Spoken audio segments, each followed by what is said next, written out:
നമ്മൾ ആദ്യം പോകുന്നത് ഒരു തീരദേശ ഹർത്താൽ വാർത്തയിലേക്കാണ്. കടൽ മണൽ ഖനനത്തിനെതിരെ ഫിഷറീസ് കോർഡിനേഷൻ കമ്മിറ്റി പ്രഖ്യാപിച്ച തീരദേശ ഹർത്താൽ തുടരുകയാണ്. രാത്രി 12 മണി വരെയാണ് ഹർത്താൽ. ഹാർബർ, മാർക്കറ്റ് എന്നിവ പൂർണ്ണമായും അടഞ്ഞുകിടക്കുകയാണ്. കടൽ മണൽ ഖനന പദ്ധതി പിൻവലിക്കുന്നതിന് നടപടികൾ സ്വീകരിക്കണം എന്നാവശ്യപ്പെട്ട് മുഖ്യമന്ത്രിക്ക് കോൺഗ്രസ് നേതാവ് VM സുധീരൻ കത്തയച്ചു. കടൽ മണൽ ഖനനം നടത്താനുള്ള കേന്ദ്ര സർക്കാർ തീരുമാനത്തിനെതിരെയാണ് കോർഡിനേഷൻ കമ്മിറ്റി 24 മണിക്കൂർ ഹർത്താൽ പ്രഖ്യാപിച്ചത്. മത്സ്യബന്ധനത്തിന് പോകാതെയാണ് തൊഴിലാളികളുടെ പ്രതിഷേധം. ഹാർബറുകളും മത്സ്യചന്തകളുമെല്ലാം നിശ്ചലം. പ്രതിഷേധം കൂടുതൽ ശക്തമാക്കുമെന്ന് മത്സ്യത്തൊഴിലാളികൾ. ഈ ഖനനം നടത്തുന്നതോടൊപ്പം തന്നെ ഈ മത്സ്യസമ്പത്ത് തീരെ ഇല്ലാതാവും. ഈ കടലിൻ്റെ അടിയിൽ തന്നെ ആയക്കടലിൽ ആ വെള്ളത്തിനെ ഇളക്കി മറിച്ചുകൊണ്ടുള്ള ഖനനം നടത്താൻ പോകുന്നത്. അപ്പോൾ അതുകൊണ്ട് ഏറ്റവും കൂടുതൽ ബാധിക്കാൻ പോകുന്നത് ഈ മത്സ്യത്തൊഴിലാളികളാണ്.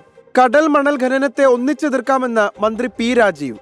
സമുദ്ര ഖനനത്തിൽ 2021 സംസ്ഥാനം എതിർപ്പ് അറിയിച്ചിരുന്നുവെന്നും P. രാജീവ് പറഞ്ഞു. ഇത് 2021 ബില്ല് അവതരിപ്പിക്കുന്നതിന് മുൻപ് തന്നെ ശക്തമായ എതിർപ്പ് അറിയിച്ച് കേരളം എന്ന TV ലാൽ, അതും ബൈലൈനുണ്ട്, ഇന്നത്തെയും ബൈലൈനുണ്ട്, 2021 തന്നെ റിപ്പോർട്ട് ചെയ്തിട്ടുണ്ട്.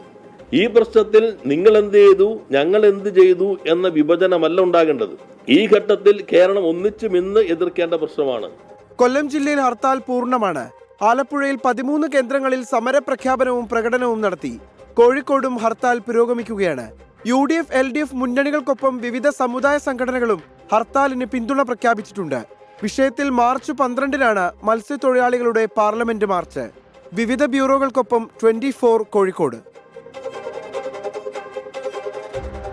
ഇപ്പോൾ ചില വാർത്തകൾ കൂടി വരുന്നുണ്ട്. കൊച്ചി വെല്ലിംഗ്ടൺ ഐലൻഡിൽ തീപിടുത്തം എന്നുള്ള വാർത്ത YS അഭിനന്ദ് അറിയിക്കുന്നു. അലക്സാണ്ടർ പറമ്പിത്തറ പാലത്തിന് സമീപത്തെ ഒഴിഞ്ഞ പറമ്പിൽ തീപിടിച്ചു. ഉണങ്ങിയ ചെടികളിലും പുല്ലുകളിലേക്കും തീ പടർന്നു. അഗ്നിരക്ഷാസേന എത്തി തീ അണച്ചു എന്നാണ് അഭിനന്ദ് അറിയിക്കുന്നത്.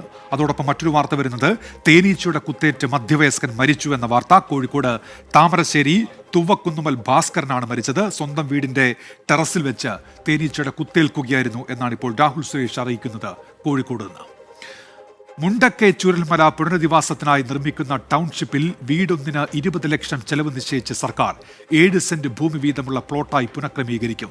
ഇന്ന് ചേർന്ന മന്ത്രിസഭാ യോഗത്തിലേതാണ് തീരുമാനം. വീട് മാറ്റി താമസിപ്പിക്കേണ്ടവരുടെ പ്രത്യേക ലിസ്റ്റും തയ്യാറാക്കും. ഉമേഷ് ബാലകൃഷ്ണൻ ഇപ്പോൾ വിവരങ്ങളുമായി ചേരുന്നുണ്ട്. ഉമേഷ്, ഈ പുനരധിവാസ കാര്യത്തിൽ ഇപ്പോൾ മന്ത്രിസഭാ യോഗം എത്തിച്ചേർന്നിരിക്കുന്ന തീരുമാനങ്ങൾ എന്തൊക്കെയാണ് ഉമേഷ്?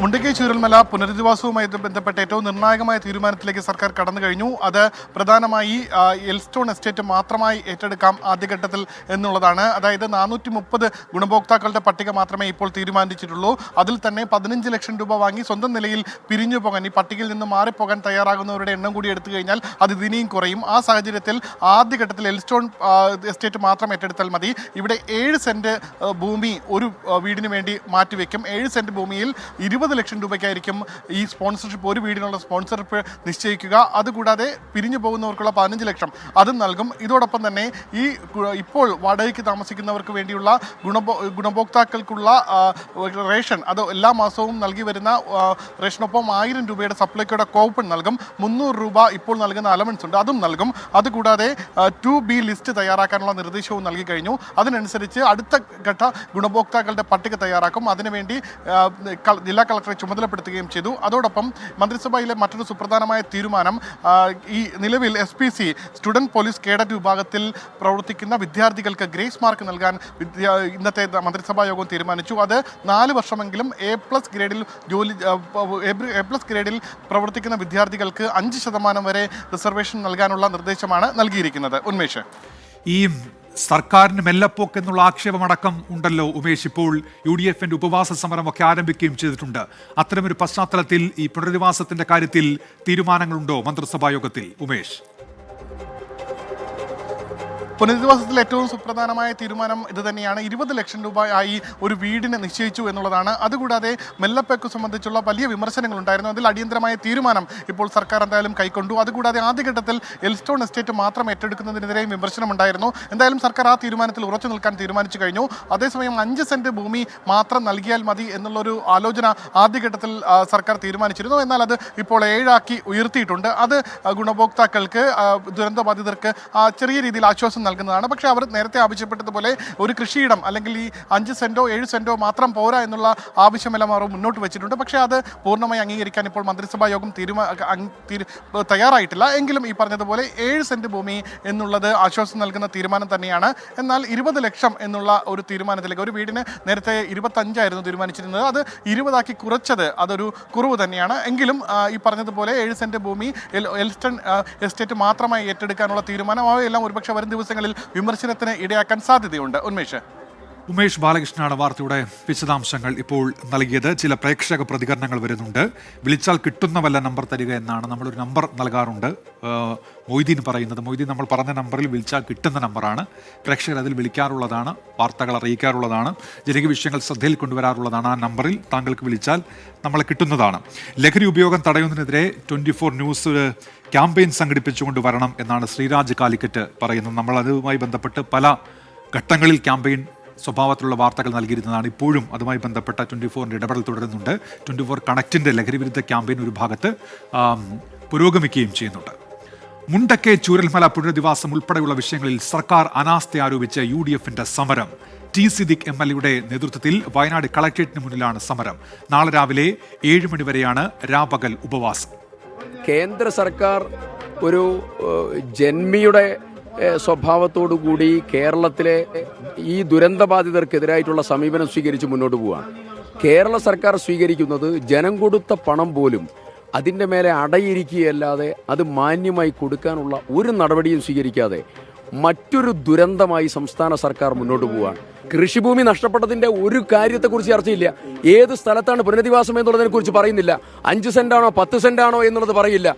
ഇങ്ങനെ തുടങ്ങി ഡെത്ത് ഡിക്ലറേഷൻ ഉൾപ്പെടെ എല്ലാ കാര്യത്തിലും സമ്പൂർണ്ണമായി പരാജയപ്പെട്ട കേന്ദ്ര സംസ്ഥാന സർക്കാരുകൾ ജീവിക്കാൻ കഴിയാതെ അവർ നെട്ടോട്ടം ഓടുമ്പോൾ ആ ഉത്തരവാദിത്തം ഏറ്റെടുത്താണ് UDF-ന്റെ ഈ സമരം. സുർജിത്ത് അയ്യപ്പത്തുണ്ട് ഇപ്പോൾ വാർത്തയുടെ വിശദാംശങ്ങളുമായി. സുർജിത്ത്, വിമർശനങ്ങൾ ഉയർത്തുകയാണല്ലോ UDF. ടി സിദ്ദിഖിന്റെ രാപകൽ ഉപവാസം, എന്തൊക്കെയാണ് വിവരങ്ങൾ സുർജിത്ത്? ഉന്മേഷ, ടി സിദ്ദിഖ് MLA-യുടെ നേതൃത്വത്തിലുള്ള UDF-ന്റെ രാപ്പകൽ ഉപവാസ സമരമാണ് നമുക്കിപ്പോൾ ഇവിടെ കാണാൻ കഴിയുന്നത്. നാളെ രാവിലെ 7 മണി വരെയാണ് ഈ ഉപവാസ സമരം. അതിനുശേഷം UDF പ്രവർത്തകർ കളക്ട്രേറ്റ് വളയും എന്നുള്ള തരത്തിലുള്ള പ്രഖ്യാപനമാണ്. അതിനർത്ഥം ജീവനക്കാരെ അടക്കം കളക്ട്രേറ്റിലേക്ക് പ്രവേശിപ്പിക്കാത്ത വിധത്തിലുള്ള ഒരു പ്രതിഷേധമാകും ഉണ്ടാവുക എന്നുള്ളതാണ്. നേരത്തെ AP അനിൽകുമാർ MLA ഇവിടേക്ക് എത്തിയിരുന്നു, IC ബാലകൃഷ്ണൻ MLA, അതോടൊപ്പം തന്നെ ജില്ലാ പഞ്ചായത്ത് പ്രസിഡന്റ് കൂടിയ സംഷാദ് മരക്കാർ ഉൾപ്പെടെയുള്ളവർ ഇവിടേക്ക് വന്നിരുന്നു. ഇപ്പോൾ ND അപ്പച്ചൻ DCC പ്രസിഡന്റ്, ഒപ്പം തന്നെ മറ്റ് നേതാക്കളായിട്ടുള്ള KK അഹമ്മദ് ഹാജി, PT ഗോപാലകുറുപ്പ് ഉൾപ്പെടെയുള്ള PP ആലി അടക്കമുള്ള UDF-ന്റെ നേതാക്കളെല്ലാം തന്നെ ഇവിടെ നമുക്ക് കാണാൻ കഴിയുന്നുണ്ട്. എന്തായാലും ഇതിനിടയിലാണ് ഇതുമായി ബന്ധപ്പെട്ട മന്ത്രിസഭാ യോഗം വന്നിരിക്കുന്നത്. മന്ത്രിസഭാ യോഗവുമായി ബന്ധപ്പെട്ടുള്ള പ്രതികരണമാണ് MLA-യിൽ നിന്ന് അറിയേണ്ടത്. എന്താണ് നിലപാടെന്ന്, പ്രത്യേകിച്ച് എൽസ്റ്റൺ എസ്റ്റേറ്റ് ആദ്യഘട്ടത്തിൽ എൽസ്റ്റൺ എസ്റ്റേറ്റാണ് ഏറ്റെടുക്കുന്നത്. മാത്രമല്ല 7 സെന്റ് ഭൂമി എന്നുള്ള തരത്തിലേക്ക് കാര്യങ്ങൾ മാറിയിട്ടുണ്ട്. അത് 10 സെന്റ് എന്നുള്ള ആവശ്യമാണ് ദുരന്തബാധിതർ ഉൾപ്പെടെയുള്ളവർ ഉന്നയിച്ചത്. സ്വാഭാവികമായും MLA-യുടെ പ്രതികരണത്തിലേക്ക് തന്നെ നമുക്ക് പോകാം. മന്ത്രിസഭാ യോഗ തീരുമാനം ഈ സമരം നടക്കുന്ന പശ്ചാത്തലത്തിൽ കൂടിയാണ് ഇപ്പോൾ വന്നിട്ടുള്ളത്. എന്താണ് ഇതിൽ പ്രതികരണം? ഇന്നത്തെ മന്ത്രിസഭാ യോഗത്തിൽ ദുരന്തബാധിതരായ ജനങ്ങൾ നേരിടുന്ന ജീവൽ പ്രശ്നങ്ങൾ കൃത്യതയോടുകൂടി അവധാനതയോടുകൂടി കൈകാര്യം ചെയ്യാൻ ദുരന്തബാധിതർ നേതൃത്വം കൊടുത്ത സമരം, UDF നേതൃത്വം കൊടുത്ത സമരം ഒക്കെ ഉണ്ടായിട്ടും സാധിച്ചില്ല എന്നുള്ളത് ഏറെ ഖേദകരമായിട്ടുള്ള വസ്തുതയാണ്. ഇതിലേറ്റവും പ്രധാനപ്പെട്ട കാര്യം, ഒന്ന്, 7 സെന്റ് ഭൂമി വെച്ചുകൊണ്ടുള്ള ഒരു പ്ലോട്ടാക്കി എൽസ്റ്റൺ എസ്റ്റേറ്റിനെ മാറ്റി പുനരധിവാസം നടത്തും എന്നാണ് പറഞ്ഞിട്ടുള്ളത്. ഞാൻ ചോദിക്കുന്നു, എൽസ്റ്റൺ എസ്റ്റേറ്റിലെ ഭൂമി ഏറ്റെടുക്കുമ്പോൾ ഇവരുടെ കയ്യിൽ എറൗണ്ട് 200 ഏക്കർ ഭൂമി ഇവരുടെ കയ്യിലേക്ക് വരും, സംസ്ഥാന സർക്കാരിൻ്റെ.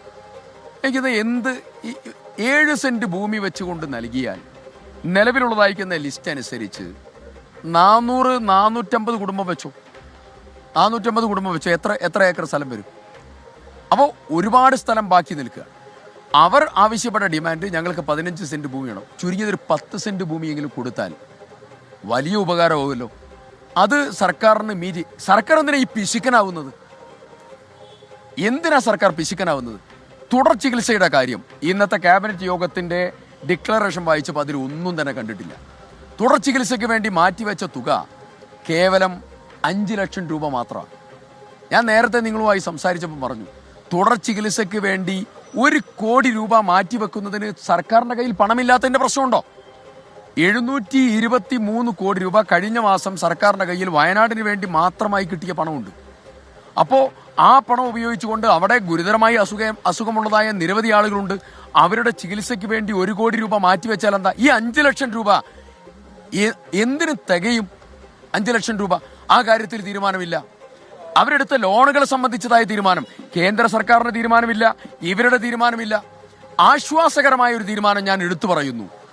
ഞങ്ങൾ ഉയർത്തിയ ഏറ്റവും മർമ്മപ്രധാനമായ തീരുമാനം, ഞാൻ അസംബ്ലിക്കകത്ത് പറഞ്ഞത്, ചോദ്യോത്തരവേളയിൽ മുഖ്യമന്ത്രിയോട് ചോദിച്ചത്, ഞാൻ നിവേദനങ്ങൾ നിരന്തരം കൊടുത്തുകൊണ്ടിരുന്നത്, ഇന്ന് UDF ആവശ്യപ്പെട്ട പ്രൈം ഡിമാൻഡ് 300 രൂപ ദിനവത്ത അത് തുടരണം എന്നുള്ളതായിരുന്നു. ആ ദിനവത്ത തുടരാൻ എടുത്ത തീരുമാനം UDF സമരത്തിന്റെ ശക്തമായിട്ടുള്ള സമ്മർദ്ദത്തിന്റെ വിജയമാണ്.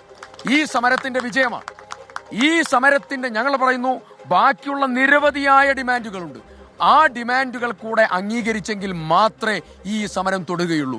ഞാൻ ചോദിക്കുന്ന മറ്റൊരു പ്രധാനപ്പെട്ട കാര്യം, 7 സെന്റ് തീരുമാനിച്ചത്, ഇവിടെ പുനരധിവാസത്തിന്റെ സ്ഥലം തീരുമാനിച്ചത് ദുരന്തബാധിതരുമായി ചർച്ച ചെയ്തുകൊണ്ടല്ല. അവിടെ നിന്നെടുത്ത തീരുമാനം അവരുമായി സംസാരിക്കണം, ആ ഡിമാൻഡ് അംഗീകരിക്കണം. എന്തായാലും ഇതാണ് MLA പറയുന്നത്. നാളെ പൂർണ്ണമായും ഈ കളക്ടറേറ്റ് സ്തംഭിപ്പിക്കുന്ന വിധത്തിലേക്കുള്ള ഒരു സമരം തന്നെയാണ് കൊണ്ടുപോകുന്നത്. കാരണം രാവിലെ തന്നെ ഉപരോധ സമരം ആരംഭിക്കും. 7 മണി മുതൽ തന്നെ UDF പ്രവർത്തകർ ഈ ഇവിടേക്കുള്ള ഗേറ്റുകളെല്ലാം വളയും എന്നുള്ള തരത്തിലുള്ള പ്രഖ്യാപനമാണ് നടത്തിയിട്ടുള്ളത്. ഉന്മേഷ്. ശരി, സുർജിത്ത് അയ്യപ്പത്താണ് വിവരങ്ങൾ നൽകിയത്. ദിലീപ് PC പറയുന്നുണ്ട് മുണ്ടക്കൈ ചൂരൽമല പുനരധിവാസം എത്രയും വേഗം നടത്തുകയെന്ന്. സീന മുഹമ്മദ് പറയുന്നുണ്ട്, ആ പാവങ്ങൾ അവർക്ക് അർഹത ഉള്ളത് ലഭിക്കാൻ ഇനി എന്ത് ചെയ്യണം, അപ്പോൾ ഇടപെടൽ വേണം എന്നാണ് ഇക്കാര്യത്തിൽ പ്രേക്ഷകർ ആവശ്യപ്പെടുന്നത്. സെക്രട്ടേറിയറ്റിന് മുന്നിൽ ആശാ വർക്കേഴ്സിന്റെ സമരം തുടരുന്നതിനിടെ കുടിശ്ശിക പൂർണ്ണമായും അനുവദിച്ച് സർക്കാർ.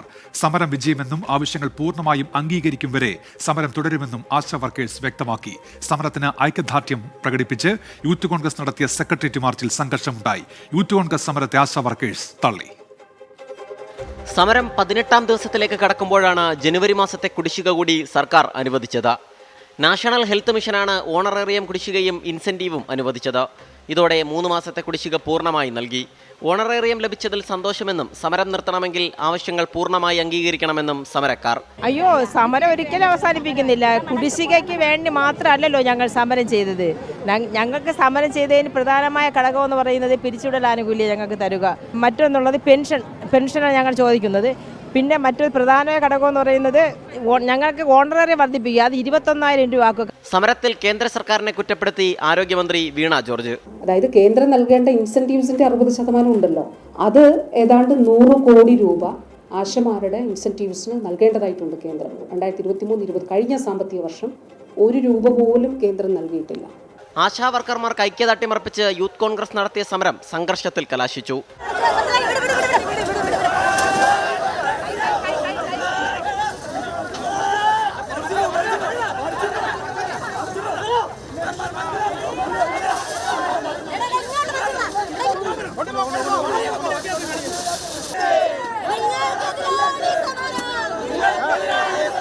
യൂത്ത് കോൺഗ്രസിന്റെ സമരരീതിയെ ആശാ വർക്കേഴ്സ് തള്ളി. സമരത്തിന്റെ പേരിൽ ആരെങ്കിലും അതിനെ സമരത്തെ പിന്തുണയ്ക്കുന്നതിന്റെ ഭാഗമായി അക്രമം നടത്തിയ ഞങ്ങൾക്ക് അതിനകത്ത് റെസ്പോൺസിബിലിറ്റി ഇല്ല, ഞങ്ങൾ അക്കൗണ്ടബിൾ അല്ല ആ വിഷയത്തിൽ. അല്ല, അക്രമത്തോടെ ഞങ്ങൾ യോജിക്കുന്നില്ല. കാരണം ഞങ്ങൾ 18 ദിവസം ഞങ്ങൾ ഇവിടെ ഇരുന്നത് അക്രമം നടത്താനായിരുന്നേ വളരെ വൈകാരികമായ തലത്തിലാണ് ഞങ്ങളിത്. പക്ഷെ ഞങ്ങളുടെ തീരുമാനം, ഞങ്ങൾ അക്രമം നടത്തില്ല, ഒരു തരത്തിലുമുള്ള നിയമലംഘനം നടത്തില്ല എന്ന് തീരുമാനിച്ചിട്ടാണ് ഞങ്ങൾ വന്നിരിക്കുന്നത്. സമരം ചെയ്യുന്ന ആശാ വർക്കേഴ്സിനെ CITU പ്രവർത്തകർ ഭീഷണിപ്പെടുത്തിയെന്ന പരാതി ഉയർന്നു. ആവശ്യങ്ങളൊന്നും അംഗീകരിക്കാൻ കഴിയില്ലെന്ന ധിക്കാരത്തിൽ നിന്ന് ഓരോന്നോരോന്നായി സർക്കാരിന് അംഗീകരിക്കേണ്ടി വരുന്നു എന്നുള്ളതിൽ സന്തോഷം. ഈ അവകാശ പോരാട്ടത്തിനൊടുവിൽ സർക്കാരിന് കീഴടങ്ങേണ്ടി വരും. സലിം മാലിക്, 24, തിരുവനന്തപുരം. പൊതുജനം കഴുതയല്ല സാർ. ബീനാസി പറയുന്ന സമരം ചെയ്യുന്നതിന്റെ പേരിൽ ആശമാരുടെ ഉള്ള ജോലി പോകുമോ എന്നുള്ളതാണ് ഉന്നയിക്കുന്ന ഒരു സംശയം. നമ്മൾ അടുത്ത ഒരു വാർത്തയിലേക്ക് പോകുന്നു. CPI മുൻ എറണാകുളം ജില്ലാ സെക്രട്ടറി P. രാജുവിന്റെ മരണത്തിന് പിന്നാലെ വിവാദം. പാർട്ടി ഓഫീസിൽ മൃതദേഹം പൊതുദർശനത്തിന് വെക്കേണ്ടെന്ന് കുടുംബം. പിന്നിൽ നിന്ന് കുത്തിയവർ മൃതദേഹം കാണാൻ വരേണ്ടെന്നും കുടുംബം. എവിടുന്നോ ആരെങ്കിലൊക്കെ വന്നിട്ട് അത്രയും കാലം ഉപദ്രവിച്ച ആൾക്കാർ, പുള്ളി ഇപ്പോൾ മരിക്കാനായിട്ടുള്ള മാനസികമായ വിഷമത്തിന് കാരണമായ ആൾക്കാർ കൊന്നൊന്നും അല്ലാണ്ട് ഞാൻ പറയുന്നത്, അവർ കാരണം മരിച്ചൊന്നുമല്ല പറയുന്നത്. കാരണം സമയമായാൽ മരിക്കാണ്ടിരിക്കാൻ പറ്റില്ലായിരിക്കും. പക്ഷേ അതിന് കാരണക്കാരായവർ ഒരു സാധനം പൊക്കി പിടിച്ചിങ്ങോട്ട് വരരുത്. ഈ ജില്ലാ നേതൃത്വം സംസ്ഥാന നേതൃത്വം പറഞ്ഞെന്നൊക്കെ പറയുന്നു. അവർ തഴഞ്ഞ ഒരാൾ, പിന്നെ എന്തിനാ അവർ ഇതിൻ്റെ പിന്നാലെ നടക്കണേ? അപ്പോൾ അതിൽ വേറെ ഉദ്ദേശമുണ്ട്. അങ്ങനെ ഞങ്ങൾക്ക് ഫീൽ ചെയ്യുന്നത്. കാരണം അവർ തഴഞ്ഞ് അവർക്കിനി വേണ്ട എന്ന് പറഞ്ഞ് ബ്രാഞ്ച് കമ്മിറ്റിയിൽ തരം താഴ്ത്തിയ ഒരാളുടെ പിന്നാലെ ഇവരൊക്കെ നടക്കണതിനാന്നേ. ഇല്ലാത്ത പ്രശ്നങ്ങളുടെ പേരിൽ വ്യക്തിഹത്യ നടത്തിയത് പി രാജുവിന് ആഘാതമായെന്ന മുതിർന്ന നേതാവ് കെ ഇസ്മായിലിന്റെ ഫേസ്ബുക്ക് പോസ്റ്റും ഇപ്പോൾ പുറത്തിറങ്ങിയിട്ടുണ്ട്. വിഷ്ണു സുരേഷിന്റെ വിവരങ്ങളുമായി കൊച്ചിയിൽ നിന്ന്. വിഷ്ണു, ഈ നടപടിയുടെ പേരിൽ അദ്ദേഹത്തെ തരം താഴ്ത്തിയിരുന്നു. അദ്ദേഹം കൺട്രോൾ കമ്മീഷനെ സമീപിച്ചു, അനുകൂല തീരുമാനം ഉണ്ടായതൊക്കെയാണ്. പക്ഷെ എന്നിട്ടും ഈ പാർട്ടി നേതൃത്വം കനിഞ്ഞില്ല എന്നുള്ള ആരോപണം ഇപ്പോൾ സജീവമായി തന്നെ നിലനിൽക്കുകയാണല്ലോ. വിവാദത്തിന്റെ അടിസ്ഥാനം എന്താണ് വിഷ്ണു? ഉമേഷ്, ഇന്ന് രാവിലെയാണ് പി രാജുവിൻ്റെ മരണം സ്ഥിരീകരിച്ചത്. അതിന് പിന്നാലെ തന്നെ നാളെ അദ്ദേഹത്തിൻ്റെ മൃതദേഹം എറണാകുളം ജില്ലാ ഓഫീസിൽ CPI ജില്ലാ കമ്മിറ്റി ഓഫീസിൽ പൊതുദർശനത്തിന് വെക്കാം എന്നൊരു തീരുമാനത്തിലേക്ക് എത്തിയിരുന്നു. അതിനെതിരെയാണ് ഇപ്പോൾ കുടുംബം രംഗത്ത് വന്നിരിക്കുന്നത്. അദ്ദേഹം ജീവിച്ചിരുന്ന കാലഘട്ടത്തിൽ ഈ പാർട്ടിയിൽ നിന്ന് നീതി ലഭിച്ചിട്ടില്ല എന്നൊരു ഗുരുതര ആരോപണം കുടുംബം ഉന്നയിക്കുന്നുണ്ട്. അതിന് പ്രധാനപ്പെട്ട കാരണം ഇങ്ങനെയാണ്. അദ്ദേഹം സെക്രട്ടറി ആയിരുന്ന കാലയളവിന് ശേഷം അദ്ദേഹത്തിനെതിരെ ഒരു 2.5 കോടി രൂപയുടെ അഴിമതി ആരോപണം, ക്രമക്കേട് ആരോപണം ഉയർന്നു വന്നിരുന്നു. അന്ന് അദ്ദേഹത്തിനൊപ്പം കമ്മിറ്റിയിലുണ്ടായിരുന്ന ട്രഷറർ MT നിക്സനുമെതിരെയാണ് ആ ആരോപണം ഉയർന്നു വന്നത്. 2.5 കോടി രൂപയുടെ ക്രമക്കേടെന്നായിരുന്നു ആരോപണം. പിന്നീട് ആ ആരോപണം വിശദമായി അന്വേഷിക്കുന്നതിന് വേണ്ടി പാർട്ടി കൺട്രോൾ കമ്മീഷനെ നിയോഗിച്ചു. എന്നാൽ ആ അന്വേഷണത്തിൽ ഈ ക്രമക്കേട് അത് 4.5 ലക്ഷം രൂപയായി കുറയുന്ന കാഴ്ചയാണ് കണ്ടത്. പാർട്ടി നേതാക്കൾക്കടക്കം വലിയ ആശ്ചര്യമുണ്ടായിരുന്നു. ആ ഘട്ടത്തിലാണ് കൺട്രോൾ കമ്മീഷൻ അടക്കം പറഞ്ഞത് ഇദ്ദേഹത്തിൻ്റെ പാർട്ടിയിൽ സ്ഥാനങ്ങളിലേക്ക് തിരിച്ചെടുക്കണം. അന്ന് നടപടി ഈ പരാതി ഉയർന്ന ഘട്ടത്തിൽ, അന്വേഷണമൊക്കെ ഉണ്ടായ ഘട്ടത്തിൽ അദ്ദേഹത്തെ ബ്രാഞ്ചിലേക്ക് തരം താഴ്ത്തിയിരുന്നു. എന്നാൽ കൺട്രോൾ കമ്മീഷന്റെ ഈ കണ്ടെത്തലിന് ശേഷം അദ്ദേഹത്തെ വീണ്ടും പാർട്ടി സ്ഥാനങ്ങളിലേക്ക് എടുക്കാൻ അല്ലെങ്കിൽ അത്തരത്തിലൊരു തീരുമാനത്തിലേക്ക് പോകാൻ ഈ പാർട്ടി നേതൃത്വം തയ്യാറായില്ല. MT നിക്സനെ പക്ഷേ ജില്ലാ കമ്മിറ്റിയിലേക്ക് തിരിച്ചെടുക്കുന്ന ഒരു കാഴ്ച നമ്മൾ കണ്ടു. പക്ഷേ ആ കഴിവ് പി രാജുവിനോട് സ്വീകരിച്ചിരുന്നില്ല. അതിൻ്റെ ഒരു മനോവിഷമം അദ്ദേഹത്തിന് ഉണ്ടായിരുന്നു. ഏറ്റവും അവസാനം ആശുപത്രിയിൽ വന്ന ഘട്ടത്തിൽ പോലും, അല്ലെങ്കിൽ ആശുപത്രി കിടക്കുന്ന ഘട്ടത്തിൽ പോലും അദ്ദേഹം അത് അടുത്ത ബന്ധുക്കളോടൊക്കെ പറഞ്ഞിരുന്നു. ഒരു പക്ഷേ എറണാകുളത്തെ CPIയുടെ ഏറ്റവും പ്രധാനപ്പെട്ട മുഖമായിരുന്നു പി രാജു. പറവൂർ മണ്ഡലത്തിൽ നിന്ന് 2 തവണ വിജയിച്ച ആളാണ്. ഒപ്പം എറണാകുളത്തെ CPIയെ കെട്ടിപ്പടുക്കുന്നതിൽ പ്രധാനപ്പെട്ട പങ്ക് വഹിച്ച ഒരാളാണ്. അടിസ്ഥാനരഹിതമായ ആരോപണം അദ്ദേഹത്തിനോട് ഉന്നയിച്ചു വരികയും ആ ആരോപണത്തിൽ നിന്ന് അദ്ദേഹം പൂർണ്ണമായി കുറ്റമുക്തനൊക്കെ ആയെങ്കിലും പാർട്ടി അതിനെ ഗവനിക്കുന്നില്ല എന്നുള്ളതാണ് കുടുംബത്തിൻ്റെ ഈ പ്രധാനപ്പെട്ട അതൃപ്തിക്ക് കാരണം. ഈ പൊതുദർശനത്തിന് പാർട്ടി ഓഫീസിൽ വെക്കേണ്ടതില്ല എന്നും ഒപ്പം കൊടി പോലും പുതപ്പിക്കേണ്ടതില്ല എന്നൊരു കടുത്ത തീരുമാനത്തിലേക്ക് കുടുംബം പോവുകയാണ്. ജില്ലാ കമ്മിറ്റി ഇതുമായി ബന്ധപ്പെട്ട് ഒരു ഔദ്യോഗിക വിശദീകരണത്തിന് ഇതുവരെ തയ്യാറായിട്ടില്ല. നിലവിൽ കമ്മിറ്റിയിലുള്ള ജില്ലാ നേതൃത്വത്തിലുള്ള പ്രധാനപ്പെട്ട ആളുകൾക്കെതിരെയൊക്കെ കുടുംബം ആരോപണം ഉന്നയിക്കുന്നുണ്ട്. ആ ഒരു പശ്ചാത്തലത്തിൽ തന്നെയാണ് അവർ ആ മൗനം തുടരുന്നത്. ഒരുപക്ഷെ സംസ്ഥാന നേതാക്കളടക്കം വിഷയത്തിൽ പ്രതികരിക്കാനുള്ള സാധ്യതയാണ് നമ്മൾ കാണുന്നത്. ഉമേഷ്, വിഷ്ണു സുരേഷാണ് വാർത്തയുടെ വിശദാംശങ്ങൾ നൽകിയത് കൊച്ചിയിൽ നിന്ന്.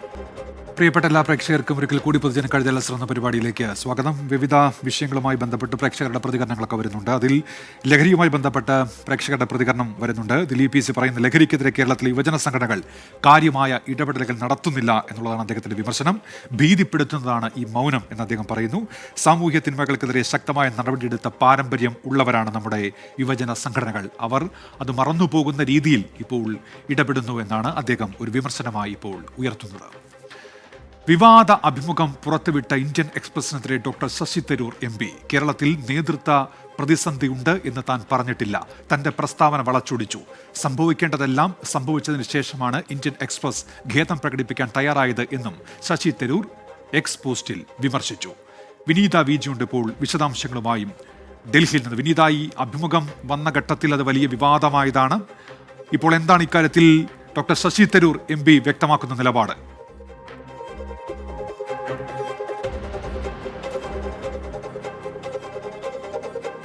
ഉന്മേഷ് സൂചിപ്പിച്ചതുപോലെ തന്നെ താൻ പറയാത്ത കാര്യങ്ങളാണ് വിവാദമായിട്ടുള്ള നമ്മൾ സൂചിപ്പിച്ചിരിക്കുന്ന പോഡ്കാസ്റ്റിൽ ഉൾപ്പെടുത്തിയിരിക്കുന്നതെന്നാണ് അദ്ദേഹം പറയുന്നത്. ഇതിൽ ഇന്ത്യൻ എക്സ്പ്രസിനെതിരെ രൂക്ഷമായിട്ടുള്ള ചില വിമർശനം കൂടി അദ്ദേഹം ഉന്നയിക്കുന്നുണ്ട്. ഇന്ത്യൻ എക്സ്പ്രസിന്റെ ലക്ഷ്യമെന്ന് പറയുന്നത് ഈ മലയാളം പോഡ്കാസ്റ്റിലേക്ക് ശ്രദ്ധ തിരിച്ചുവിടുന്നതിനുള്ള ഒരു ഉദ്ദേശമായിരുന്നു എന്ന് പറയുന്നുണ്ട്. താൻ അപമാനിക്കപ്പെട്ടു, താൻ അധിക്ഷേപിക്കപ്പെട്ടു, താൻ ഇതുമായി ബന്ധപ്പെട്ടുകൊണ്ടുള്ള വിവാദങ്ങൾ തനിക്ക് നേരിടേണ്ടി വന്നുവെന്നും അദ്ദേഹം പറയുന്നുണ്ട്. പറയാത്ത കാര്യങ്ങൾ അതിൽ വളച്ചൊടിച്ചു, താൻ പറഞ്ഞ പല കാര്യങ്ങളും വളച്ചൊടിച്ചുകൊണ്ടാണ് അതിൽ റിപ്പോർട്ട് ചെയ്തതെന്ന് എന്നാണ് അദ്ദേഹം പറഞ്ഞിരിക്കുന്നത്.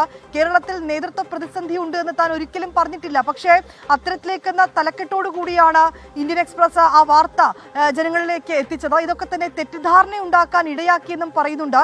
അതിൽ ഈ ഏറ്റവും ഒടുവിലാണ് ഇങ്ങനൊരു വിവാദമാവുന്ന തരത്തിൽ ആ വാർത്ത ചിത്രീകരിക്കുന്നു. പിന്നാലെ വലിയ വിവാദങ്ങൾ ഉണ്ടാകുന്നു, തനിക്കെതിരെ ആരോപണങ്ങൾ പ്രത്യാരോപണങ്ങളൊക്കെ ഉണ്ടാകുന്നു. എന്നിട്ട് ഏറ്റവും ഒടുവിൽ മാത്രമാണ് ഖേദം പ്രകടിപ്പിക്കാൻ പോലും ഇന്ത്യൻ എക്സ്പ്രസ് തയ്യാറായതെന്നും ശശി തരൂർ കുറ്റപ്പെടുത്തുന്നുണ്ട്. നേരത്തെ സൂചിപ്പിച്ചതുപോലെ ഉന്മേഷ് സൂചിപ്പിച്ചതുപോലെ തന്നെ തരൂരിന്റെ അഭിമുഖം വലിയ വിവാദങ്ങളിലേക്ക് വഴിവെച്ചിരുന്നു. ഒരുപക്ഷെ വേറൊരു രാഷ്ട്രീയ പാർട്ടിയിലേക്ക് തരൂർ പോയേക്കുമോ എന്നടക്കമുള്ള ആശങ്ക കേരള രാഷ്ട്രീയത്തിൽ ഉണ്ടായിരുന്നു. അതുമായി ബന്ധപ്പെട്ടുകൊണ്ടുള്ള നേതാക്കളുടെ പ്രതികരണങ്ങൾ, സ്വന്തം പാർട്ടിയിൽ നിന്ന് പോലും തരൂർ ഒരു പ്രതിസ്ഥാനത്തേക്ക് ബാർഗെയിൻ ചെയ്യപ്പെട്ട ഒരു പ്രതിസ്ഥാനത്തേക്ക് വിരൽ ചൂണ്ടപ്പെടുന്ന ഒരു സാഹചര്യത്തിലേക്ക് തരൂർ മാറിയിരുന്നു. ഇതിനൊക്കെ എതിരെയാണ് ഇപ്പോൾ അദ്ദേഹം അദ്ദേഹത്തിന്റെ എക്സ്പോസ്റ്റിലൂടെ ഒരു വിശദീകരണം എന്ന തരത്തിൽ പറയുന്നത്. ഇതിൽ ഇന്ത്യൻ എക്സ്പ്രസിനെതിരെ രൂക്ഷമായിട്ടുള്ള രീതിയിൽ തന്നെയാണ് അദ്ദേഹം വിമർശിച്ചിരിക്കുന്നത്. ഈ ഇന്ത്യൻ മാധ്യമ പ്രവർത്തനത്തിലേക്കുള്ള തന്റെ വിശ്വാസം അത് പോകുന്ന തരത്തിൽ തന്നെയായിരുന്നു ഈ വാർത്തകൾ ഇന്ത്യൻ എക്സ്പ്രസ് പുറപ്പെടുവിച്ചിരിക്കുന്നതും അദ്ദേഹം വ്യക്തമാക്കിയിരിക്കുകയാണ്. എന്താണെങ്കിലും ഒരു അതൃപ്തി കൂടി അദ്ദേഹം ഇതിൽ രേഖപ്പെടുത്തിയിരിക്കുകയാണ്. ഉന്മേഷ്, വിനീത വിജയാണ് വിവരങ്ങൾ നൽകിയത്. അഭിമുഖവുമായി ബന്ധപ്പെട്ട് താൻ പറയാത്ത കാര്യങ്ങൾ തലക്കെട്ടാക്കി മാറ്റി എന്നതടക്കമുള്ള വിമർശനങ്ങളാണ് ഇപ്പോൾ ഡോക്ടർ ശശി തരൂർ MP ഉയർത്തുന്നത്. കോഴിക്കോട് തേനീച്ചയുടെ കുത്തേറ്റ് മധ്യവയസ്കൻ മരിച്ചു. താമരശ്ശേരി തുവ്വക്കുന്നുമൽ ഭാസ്കരൻ ആണ് മരിച്ചത്. രാഹുൽ സുരേഷ് ഉണ്ട് കോഴിക്കോട് നിന്ന് വിശദാംശങ്ങളുമായി. രാഹുൽ, വിവരങ്ങൾ എന്തൊക്കെയാണ്? ഉന്മേഷ, അതിദാരുണമായ സംഭവമാണ് കോഴിക്കോട് ഉണ്ടായിരിക്കുന്നത്. കോഴിക്കോട് താമരശ്ശേരിയിലാണ് തേനീച്ചയുടെ കുത്തേറ്റ് ഒരാൾ മരിച്ചിരിക്കുന്നത്. 65 വയസ്സുകാരനായ തൂവക്കുന്നുമേൽ ഭാസ്കരനാണ് അല്പസമയം മുമ്പ് മരിച്ചത്. ഭാസ്കരനും ഭാര്യയും മാത്രമാണ് വീട്ടിലുണ്ടായിരുന്നത്. ഭാസ്കരൻ സ്വന്തം വീടിന്റെ ടെറസിലേക്ക് കയറിയപ്പോഴാണ് തേനീച്ചയുടെ കുത്തേൽക്കുന്നത്. ശബ്ദം കേട്ട് ആദ്യം ഭാര്യ ഓടിയെത്തി. തുടർന്ന് നാട്ടുകാരും കൂടി എത്തിയ ശേഷം താമരശ്ശേരി താലൂക്ക് ആശുപത്രിയിൽ ഇയാളെ എത്തിച്ചെങ്കിലും ജീവൻ രക്ഷിക്കാനായില്ല. നിലവിൽ ഭാസ്കരൻ മൃതദേഹം താമരശ്ശേരി താലൂക്ക് ആശുപത്രിയിലാണ് ഉള്ളത്. ഇനി പോസ്റ്റ്മോർട്ടം നടപടികൾക്ക് ശേഷമായിരിക്കും ബന്ധുക്കൾക്ക് മൃതദേഹം വിട്ടുകൊടുക്കുക. ഇന്ന് വൈകിട്ട് 5 മണിയോടെയായിരുന്നു ഈ സംഭവം നടന്നത്. ഉന്മേഷ്, ശരി രാഹുൽ സുരേഷാണ് വിവരങ്ങൾ നൽകിയത്. ഇപ്പോൾ 2 തീപിടുത്ത വാർത്തകൾ വരുന്നുണ്ട്. പത്തനംതിട്ട സീതക്കുഴിയിൽ തീപിടുത്തം, വനമേഖലയോട് ചേർന്ന റബ്ബർ തോട്ടത്തിൽ തീപിടുത്തം. ഫയർഫോഴ്സ് എത്തി തീയണയ്ക്കാൻ ശ്രമിക്കുന്നു എന്ന് AV ജയശങ്കർ അറിയിക്കുന്നുണ്ട്. YS അമരന്ത് നേരത്തെ ഉണ്ടായ തീപിടുത്തത്തിന്റെ കൂടുതൽ വിവരങ്ങൾ നൽകുന്നുണ്ട്. കൊച്ചി തുറമുഖത്ത് എറണാകുളം വാർഫിലെ Q10 ഷെഡിന് സമീപം കൂട്ടിയിട്ടിരുന്ന സൾഫറിന് തീപിടിച്ചു എന്നാണ് ഇപ്പോൾ YS അഭിനന്ദ് അറിയിക്കുന്നത്. നമ്മളിനിയും വയനാട്ടിലേക്കാണ്. വയനാട് കളക്ടറേറ്റിലെ പ്രിൻസിപ്പൽ കൃഷി ഓഫീസിൽ ജീവനക്കാരി ആത്മഹത്യയ്ക്ക് ശ്രമിച്ചു. ക്ലർക്കായ ജീവനക്കാരിയാണ് ഓഫീസ് ശുചിമുറിയിൽ കൈഞ്ഞരമ്പ് മുറിച്ച് ആത്മഹത്യയ്ക്ക് ശ്രമിച്ചത്. ഓഫീസിൽ സഹപ്രവർത്തകൻ മാനസികമായി പീഡിപ്പിച്ചുവെന്ന് യുവതി നേരത്തെ പരാതി നൽകിയിരുന്നു. ജോയിന്റ് കൗൺസിൽ നേതാവ് പ്രജിത്തിനെതിരെയാണ് പരാതി. വയനാട് കൃഷി പ്രിൻസിപ്പൽ ഓഫീസിലാണ് ജീവനക്കാരിയുടെ ആത്മഹത്യാശ്രമം. സഹപ്രവർത്തകന്റെ മാനസിക പീഡനമെന്നാണ് ആരോപണം. അന്യായമായ സ്ഥലം മാറ്റവും ചൂണ്ടിക്കാട്ടപ്പെടുന്നുണ്ട്. ഇന്ന് ഉച്ചയോടെയാണ് പ്രിൻസിപ്പൽ കൃഷി ഓഫീസിലെ ജീവനക്കാരിയായ യുവതി ഓഫീസിലെ ശുചിമുറിയിൽ കൈഞ്ഞരമ്പ് മുറിച്ച് ആത്മഹത്യയ്ക്ക് ശ്രമിച്ചത്. CPIയുടെ സർക്കാർ ജീവനക്കാരുടെ സംഘടനയായ ജോയിന്റ് കൗൺസിൽ നേതാവും ഓഫീസിലെ എസ്റ്റാബ്ലിഷ്മെന്റ് സെക്ഷനിലെ ക്ലർക്കുമായ പ്രജിത്ത് മാനസികമായി പീഡിപ്പിക്കുന്നുവെന്നാരോപിച്ച് യുവതി നേരത്തെ ഇന്റേണൽ കംപ്ലയിന്റ് കമ്മിറ്റിയിൽ പരാതി നൽകിയിരുന്നു. ഇന്ന് വനിതാ കമ്മീഷന്റെ സിറ്റിംഗിനിടെ യുവതിയെക്കുറിച്ച് ഇയാൾ മോശമായി പറഞ്ഞതായും ആരോപണമുണ്ട്. ഇതിനുശേഷം മാനസികമായി തളർന്ന യുവതി ഓഫീസിലെത്തി ആത്മഹത്യയ്ക്ക് ശ്രമിക്കുകയായിരുന്നുവെന്ന് സഹപ്രവർത്തകർ പറയുന്നു. അവിടുത്തെ ജോയിന്റ് കൗൺസിലിന്റെ നേതാവാണ് പ്രജിത്ത് B എന്ന് പറയുന്ന ആള്. അയാൾ എന്തൊക്കെയോ സ്വാർത്ഥ താല്പര്യങ്ങൾ വെച്ച് അവളെ അപ്രോച്ച് ചെയ്യാൻ ആഗ്രഹിച്ചിട്ടുണ്ടെന്നാണ് ഇപ്പം ഞങ്ങൾക്ക് മനസ്സിലാവുന്നത്. അങ്ങനെ അത് നടക്കാത്തതുകൊണ്ടായിരിക്കും അവളുടെ പേരിൽ വളരെ മോശമായിട്ടുള്ള വിമർശനങ്ങൾ പറഞ്ഞാണ് ആരംഭിച്ചത്. ഒരു കള്ള കത്തുണ്ടാക്കി അത് പ്രചരിപ്പിക്കുന്ന രീതിയിൽ ആയി. വിഷയത്തിൽ ഇന്റേണൽ കംപ്ലയിന്റ് കമ്മിറ്റി നടപടിയെടുത്തില്ലെന്ന് NGO യൂണിയൻ. പൊതുസ്ഥലമാറ്റ മാനദണ്ഡ ഉത്തരവ് ദുർവ്യാഖ്യാനം ചെയ്തുകൊണ്ട് ഇതേ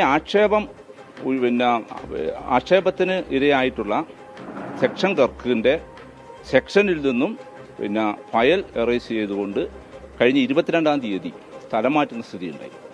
ഈ പരാതിക്കാരി ഇന്നലെ കളക്ടറെ കണ്ടിട്ടുണ്ട്. ജില്ലാ കളക്ടറെ കണ്ട് പരാതി നൽകുന്ന സാഹചര്യമുണ്ടായിട്ട് വനിതാ കമ്മീഷന്റെ സിറ്റിംഗ് ഇന്ന് നടക്കുന്നുണ്ടായിരുന്നു. പരാതി ഉന്നയിച്ച ആളെ മാറ്റുന്ന, പ്രത്യേകിച്ചും വനിതാ ജീവനക്കാർ പരാതി കൊടുക്കുമ്പോൾ ആ പരാതിക്കാരിയെ മാറ്റുന്ന നടപടി ശരിയായ നടപടി അല്ല.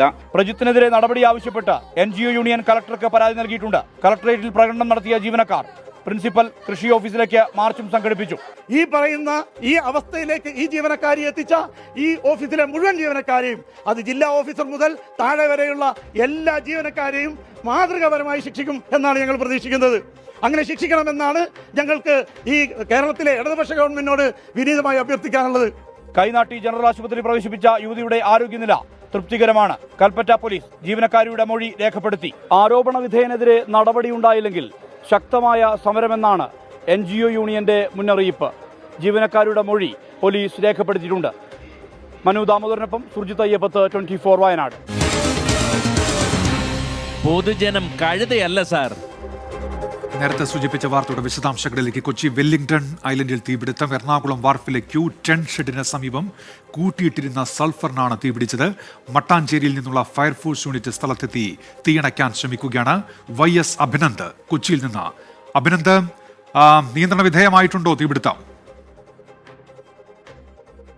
ഉന്മേഷ്, ഇന്ന് വൈകിട്ടോടുകൂടിയാണ് ഈ തീപിടുത്തം ഉണ്ടായത്. കൊച്ചി തുറമുഖത്തിന് സമീപം എറണാകുളം വർഫിലെ Q10 ഷെഡിന് സമീപം കൂട്ടിയിട്ടിരുന്ന സൾഫറിനാണ് തീപിടിച്ചത്. സൾഫർ കയറ്റുന്ന കണ്ടെയ്നർ ബെൽറ്റിനാണ് തീപിടിച്ചിരിക്കുന്നതെന്നാണ് പ്രാഥമികമായ നിഗമനമുള്ളത്. ഇപ്പോൾ കൊച്ചിൻ ഷിപ്പ്യാർഡിന്റെ ഫയർഫോഴ്സ് യൂണിറ്റ് അതിനകത്ത് തന്നെ ഇപ്പോൾ തീ നിയന്ത്രണ വിധേയമാക്കാനുള്ള പ്രവർത്തികൾ ആരംഭിച്ചിട്ടുണ്ട്. ഒപ്പം തന്നെ മട്ടാഞ്ചേരി എന്നുള്ള ഒരു ഫയർഫോഴ്സ് യൂണിറ്റും സ്ഥലത്തെത്തി എന്നാണ് ഇപ്പോൾ ലഭിക്കുന്ന വിവരം.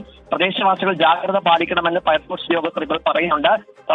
സൾഫർ വീര്യം കൂടിയ വാതകമാണ്. അതുകൊണ്ട് തന്നെ ശ്വാസതടസ്സമടക്കമുള്ള പ്രശ്നത്തിലേക്ക് നയിക്കാം. അതുകൊണ്ട് പ്രദേശവാസികൾ ജാഗ്രത പാലിക്കണമെന്ന് ഫയർഫോഴ്സ് ഉദ്യോഗസ്ഥർ വ്യക്തമാക്കുന്നു. എന്തായാലും തീ നിയന്ത്രണ വിധേയമാക്കുവാനുള്ള പ്രവർത്തനങ്ങൾ ഇപ്പോൾ മട്ടാഞ്ചേരി ഫയർഫോഴ്സ് യൂണിറ്റിനും ഒപ്പം തന്നെ കൊച്ചിൻ ഷിപ്പ്യാർഡിനകത്തുള്ള ഫയർഫോഴ്സ് യൂണിറ്റ് നേതൃത്വത്തിൽ പ്രവർത്തിച്ചുകൊണ്ടിരിക്കുകയാണ്. ഇന്ന് വൈകിട്ടോടു കൂടിയാണ് ഈ തീപിടുത്തം ഉണ്ട്. കണ്ടെയ്നർ ബെൽറ്റ്, കൺവെയർ ബെൽറ്റിനാണ് സൾഫർ കയറ്റുന്ന കൺവെയർ ബെൽറ്റിനാണ് തീപിടുത്തം ഉണ്ടായത്. അഭിനന്ദ്, വ്യക്തമാണ്. ശബ്ദത്തിൽ ചെറിയൊരു സാങ്കേതിക പ്രശ്നവുമുണ്ട്, അതുകൊണ്ടാണ് ഇടപെടുന്നത്, വ്യക്തമാകുന്നില്ല. ഈ എറണാകുളം വാർഫിലെ Q10 ഷെഡിന് സമീപം കൂട്ടിയിട്ടിരുന്ന സൾഫറിന് തീപിടിച്ചു എന്നാണ് YS അഭിനന്ദ് ഇപ്പോൾ അറിയിക്കുന്നത്. തീയണയ്ക്കാനുള്ള ശ്രമം തുടരുകയാണ്. പത്തനംതിട്ട സീതക്കുടിയിലും തീപിടുത്തം ഉണ്ടായിട്ടുണ്ട്. വനമേഖലയോട് ചേർന്ന റബ്ബർ തോട്ടത്തിലാണ് തീപിടുത്തം. ഫയർഫോഴ്സ് അവിടെ എത്തിയിട്ടുണ്ട്. AV ജയശങ്കർ വിവരങ്ങളുമായി. ജയശങ്കർ, പറയൂ.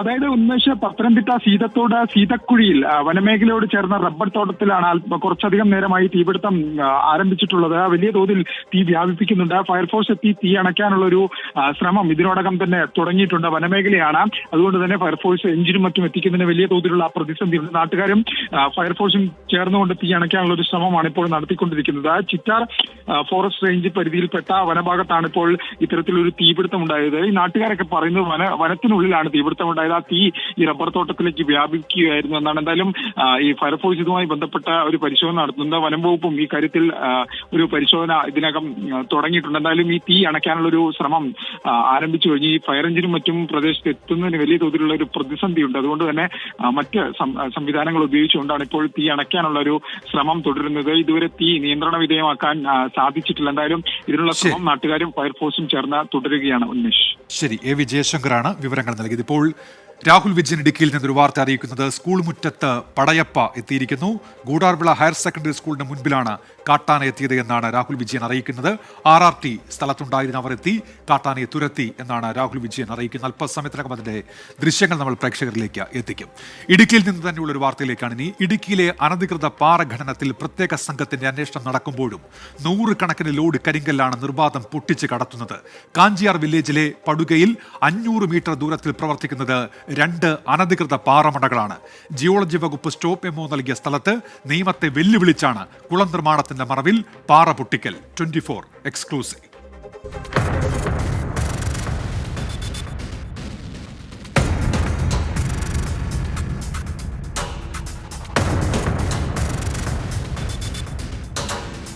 കഴിഞ്ഞ ദിവസം 24 സംഘം കടന്നു ചെന്ന കാഞ്ചിയാർ പടുകയിലെ അനധികൃത പാറമടയോട് ചേർന്ന് പ്രവർത്തിക്കുന്ന മറ്റൊരു അനധികൃത ഖനനമാണിത്.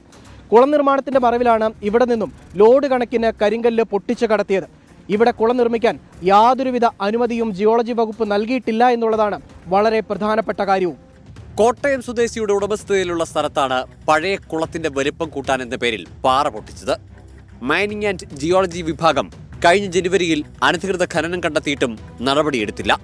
ജില്ലയിലെ അനധികൃത ഖനനത്തിൽ അന്വേഷണം നടക്കുമ്പോഴും ഇവിടെ നിന്ന് ഇന്നലെയും ലോഡ് കണക്കിന് പാറ പൊട്ടിച്ചു കടത്തി. കാപ്പിത്തോട്ടത്തിനുള്ളിലൂടെയാണ് ഈ പാറമടയിലേക്ക് കടക്കേണ്ടത്. അനധികൃതമായി പൊട്ടിക്കുന്ന ഈ പാറമടയിലേക്ക് ആരെങ്കിലും കടന്നു വരുന്നുണ്ടോ എന്നറിയാൻ സസൂക്ഷ്മം നിരീക്ഷിക്കുന്നതിനാണ് ഈ CCTV ഉൾപ്പെടെ ഇവിടെ സ്ഥാപിക്കുകയും ചെയ്തിട്ടുള്ളത്.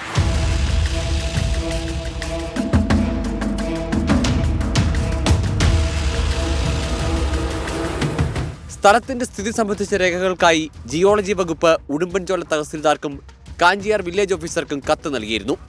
അനധികൃത ഖനനം സംബന്ധിച്ച് കട്ടപ്പന പോലീസിനും വിവരം കൈമാറി. 6 മാസത്തിലധികമായി ഇവിടെ നിന്ന് പാറ പൊട്ടിച്ച് കടത്തുകയാണ്. അവധി ദിവസങ്ങളിലും പുലർച്ചെയുമാണ് പാറ പൊട്ടിക്കലും കടത്തും.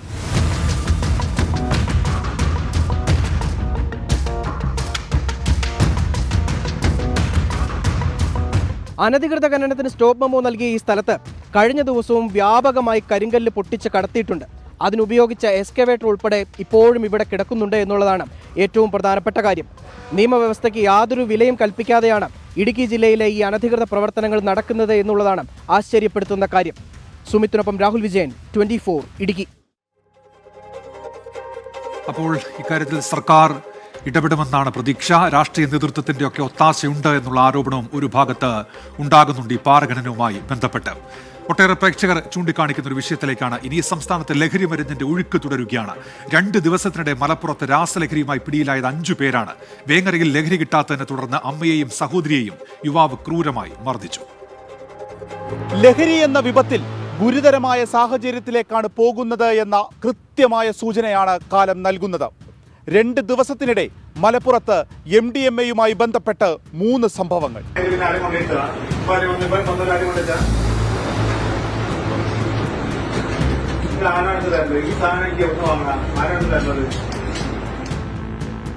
$20 ലക്ഷം വില വരുന്ന 550 ഗ്രാം MDMA-യുമായാണ് കൊണ്ടോട്ടി സ്വദേശി ആകാശ് പിടിയിലാകുന്നത്.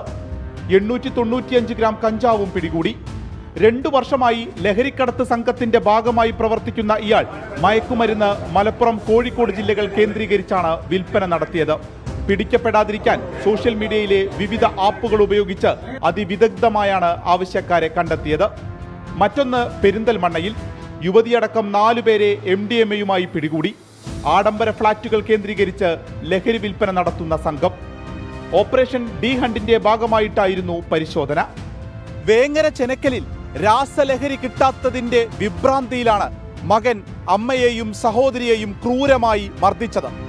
സൽമാനെ ശാന്തനാക്കാൻ പെടാപ്പാടുപെട്ടു നാട്ടുകാരും പോലീസും. സ്വാഭാവികമായിട്ടും ഇവൻ്റെ ഇത് കണ്ടപ്പോൾ ഞാൻ സ്വാഭാവികമായി മാറി. ഞാൻ പിന്നെ ഒരു 10 നിമിഷം കഴിഞ്ഞതിന് ശേഷമാണ് ആ വീട്ടിലേക്ക് വരുന്നത്. വീട്ടിലേക്ക് വന്നപ്പോൾ അവൻ സൈലൻ്റായി കിടക്കുകയാണ്. അപ്പോൾ ഞാൻ അവൻ്റെ അപ്പുറത്ത് വീട്ടിൽ അഭയം തേടിയിരിക്കുകയാണ് ഇവൻ്റെ ഉമ്മയും പെങ്ങളും. അവനോട് ഞങ്ങൾ ചോദിച്ചു, എനിക്ക് NDMA വേണോ, വേണമെങ്കിൽ പറയാം, എനിക്ക് ആരാണ് തരണത്, ഞങ്ങൾ അവരുമായി കോണ്ടാക്ട് ചെയ്യാം. അപ്പോൾ അവൻ പറഞ്ഞു എനിക്ക് NDMA വേണം. അപ്പോൾ സ്വാഭാവികമായും നമുക്ക് ഉറപ്പായി ഇത് ഇത് സംശയം ബലപ്പെടുത്തുന്നതാണല്ലോ. ഇത് 3 വർഷമായിട്ട് ബന്ധിൻ്റെ ഭാഗമാണ് എന്നാണ് ഇപ്പോൾ നമുക്ക് കിട്ടുന്ന വിവരങ്ങൾ. ഇതിനു മുമ്പ് നമുക്ക് കൃത്യമായി അറിയില്ലായിരുന്നു. അപ്പോൾ ഇത് ഈ സാധനം പിടിച്ചപ്പോഴാണ് നമ്മളൊക്കെ ഇത് ലഹരി കിട്ടാത്തതുകൊണ്ടുള്ള വിഭ്രാന്തിയാണ് എന്നുള്ളത് നമുക്ക് മനസ്സിലാകുന്നത്. ആ ഒരു ഭീകരാന്തരീക്ഷമായിരുന്നു. ഇവരൊക്കെ നമ്മളെ കൂടെ ഉണ്ടായിരുന്നു. ഭയങ്കര ഒരു വല്ലാത്ത സംഭവമായിരുന്നു. ഒരു പേപ്പട്ടിയേക്കാളും ഒരു മുഖഭാവമൊക്കെ കണ്ടാൽ ഒരു ഭയങ്കര ഒരു ഭീകര രംഗം തന്നെയായിരുന്നു. സർക്കാർ ഇതിൽ കുതിരവട്ടത്ത് കൊണ്ടാണെങ്കിൽ ബസ് സ്റ്റാൻഡ് ആവശ്യമാണെന്ന് പറഞ്ഞ്, അപ്പോൾ അതിന് ആളില്ലാത്തതുകൊണ്ട് ഞങ്ങൾ ഇവിടെ അഡ്മിറ്റാക്കിയിട്ട് ഡി അഡിക്ഷൻ സെന്ററിലേക്ക് മാറ്റിയിരിക്കുകയാണ് പോലീസ്. വീട്ടുകാർ ആദ്യം കരുതിയിരുന്നത് മാനസിക പ്രശ്നം എന്നാണ്. ലഹരി കിട്ടാത്തതിന്റെ പരാക്രമം എന്ന് മനസ്സിലായത് ഇപ്പോൾ മാത്രം. വലിയൊരു പ്രയാസത്തിലാണ്, നമ്മളിപ്പോൾ ആശങ്കയിലുമാണ്. ഏത് കുട്ടികളെ സംശയത്തോടുകൂടി ദൃഷ്ടിയോടെ നോക്കേണ്ട സാഹചര്യം വന്നുകൊണ്ടിരിക്കണം. അപ്പോൾ നമ്മളതിനെ പ്രതിരോധിക്കാൻ വേണ്ടി ഇവർ രഹസ്യമായി കൈകാര്യം ചെയ്യുന്ന ഈ വിഷയത്തെ ഞങ്ങളും ഒരു രഹസ്യമായിട്ടുള്ള ഒരു കൂട്ടായ്മ ആദ്യം ഉണ്ടാക്കാനുള്ള ശ്രമത്തിൻ്റെ ഭാഗമായിട്ട് ഞങ്ങളൊരു 4 വാർഡുകൾ 12, 13, 14, 1 വാർഡുകളിൽ കേന്ദ്രീകരിച്ചുകൊണ്ട് ഞങ്ങൾ വിവിധ കവലകളിൽ ഞങ്ങൾ കേന്ദ്രീകരിച്ച് ഞങ്ങൾ ഓരോരോ ടീമുകൾ ഉണ്ടാക്കി കേഡറായിട്ടുള്ള കുറച്ച് ആളുകളെ ഉണ്ടാക്കിക്കൊണ്ടിരിക്കണം. ഞങ്ങൾ ഇതിനെ എങ്ങനെ നിയമത്തിൻ്റെ ഉള്ളിൽ നിന്നുകൊണ്ട് എങ്ങനെ നേരിടാമെന്നുള്ള ശ്രമം നടത്തിക്കൊണ്ടിരിക്കണം. അതോടൊപ്പം തന്നെ നിയമം ഇതിൽ വളരെയധികം ശിക്ഷൻ്റെ കാര്യത്തിൽ വളരെ നിസ്സാരമായ ശിക്ഷ 1-2 മാസത്തിന് ഇതോടുകൂടി പുറത്തുള്ളത്. ആ കാര്യത്തിൽ വളരെയധികം ഒരു കർശനമായ രീതിയിൽ നിയമം രൂപീകരിക്കാൻ നമ്മുടെ നാട്ടിൽ, നമ്മുടെ കേരളം അതിന് ഈ രാജ്യത്തിന് മാതൃകയായിട്ടുള്ള നിയമ നിർമ്മാണം ഉണ്ടാകണമെന്നുള്ള ഒരു ആഗ്രഹം കൂടി കൊണ്ടുവരികയാണ്. മഞ്ചേരിയിലെ മാളിൽ യുവാക്കൾ കത്തിയെടുത്തു വീശിയതിനു പിന്നിലും ലഹരിയെന്ന് നാട്ടുകാർ സാക്ഷ്യപ്പെടുത്തുന്നു.